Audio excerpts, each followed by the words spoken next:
জয় ঠাকুর। শ্রী শ্রী রামকৃষ্ণ পুঁথি প্রথম খণ্ডের অন্তর্গত পাঠ করছি শ্রী প্রভুর জন্মকথা এই অধ্যায় থেকে।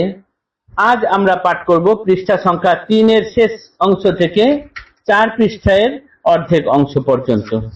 গত দিনের পাঠে আমরা দেখেছিলাম ঠাকুর মায়ের গর্ভে আসার পর থেকে তার মা বিভিন্ন রকমের দিব্য দর্শন করতেন।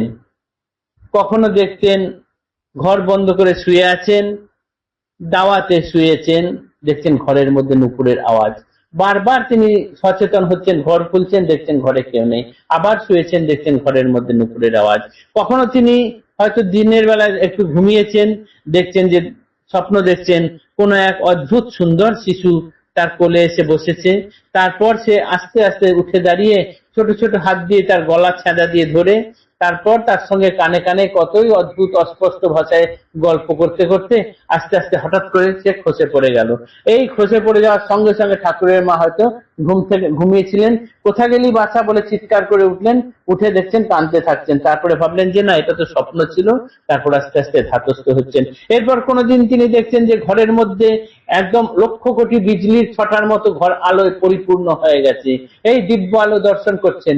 কখনো কোনোদিন ঘরের মধ্যে দেখছেন যে সম্পূর্ণ চন্দনের গন্ধে মম করছে ঘর। কোনোদিন গন্ধ পাচ্ছেন পদ্মবনের গন্ধ, মনে হচ্ছে যেন ঘরটা সেই পদ্মবনের মধ্যে অবস্থিত। এই রকম এক এক দিন এক এক রকম দিব্য দর্শন করতে থাকছেন। এইভাবে ঠাকুরের ভূমিষ্ঠ হওয়ার দিন এগিয়ে আসছে।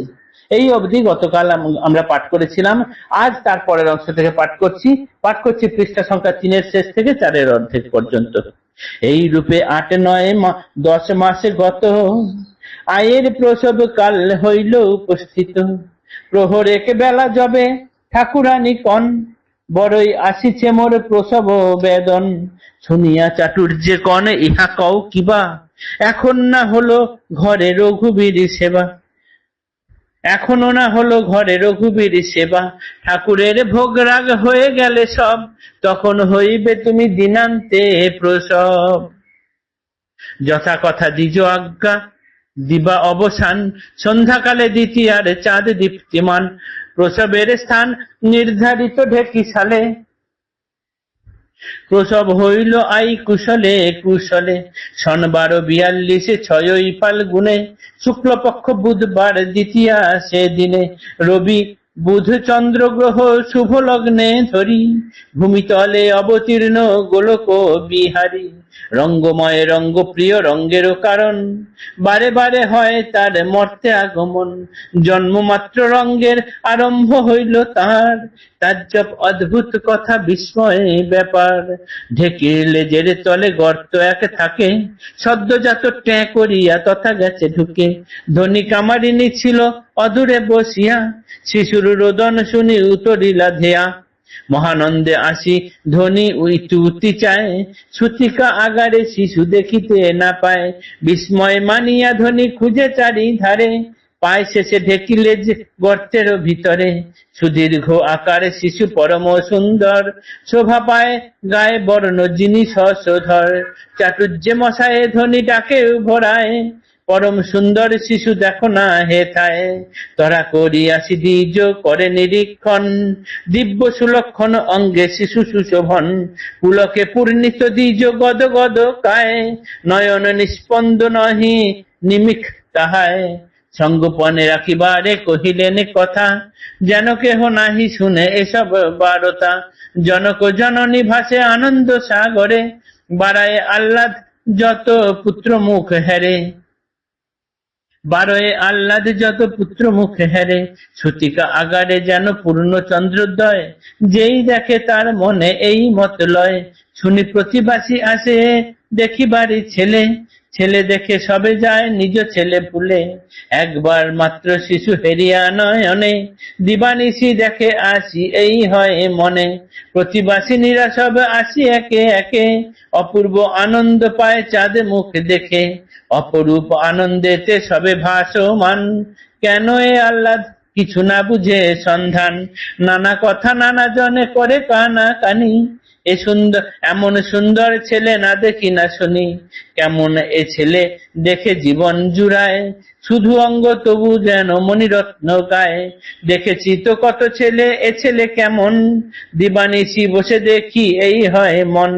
নিকটস্থ গ্রামে গ্রামে পড়ে গেল সারা, হয়েছে বাছনি মুখ চন্দ্রিমার পাড়া। দলে দলে মেয়ে ছেলে আসে দেখিবারে, অপূর্ব আনন্দ পায় চাঁদ মুখ হেরে। ঠাকুরের ভূমিষ্ঠ হওয়ার বর্ণনা এখানে বিস্তৃতভাবে সুন্দরভাবে পুথিকার করেছেন। উনি বলছেন যখন প্রসব যন্ত্রণা শুরু হলো তখন মাত্র দিনে 1 প্রহর গেছে।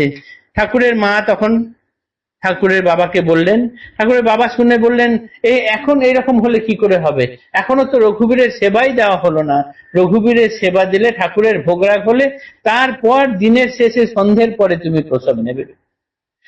যেমন কথা ঠিক সেই রকমই দেখা গেল যে এই সময় যেতে যেতে যখন সন্ধ্যাকাল হয়ে গেল, যখন দ্বিতীয়ার চাঁদ আকাশে দীপ্তিমান আলো দিচ্ছে, সেই সময় মায়ের প্রসব যন্ত্রণা বেড়ে উঠেছে।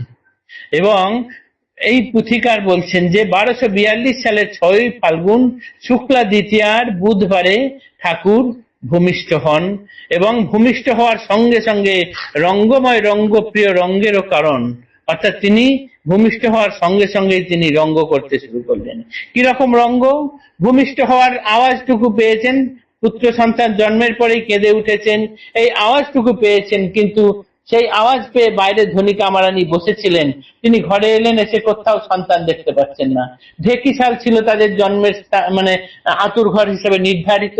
সেই ঢেকিশালে ঢেকির যে গর্তটি থাকে, যেটিকে গাড়া বলা হয়, সেই গর্তের মধ্যে সদ্যজাত শিশু গিয়ে ঢুকে পড়েছেন।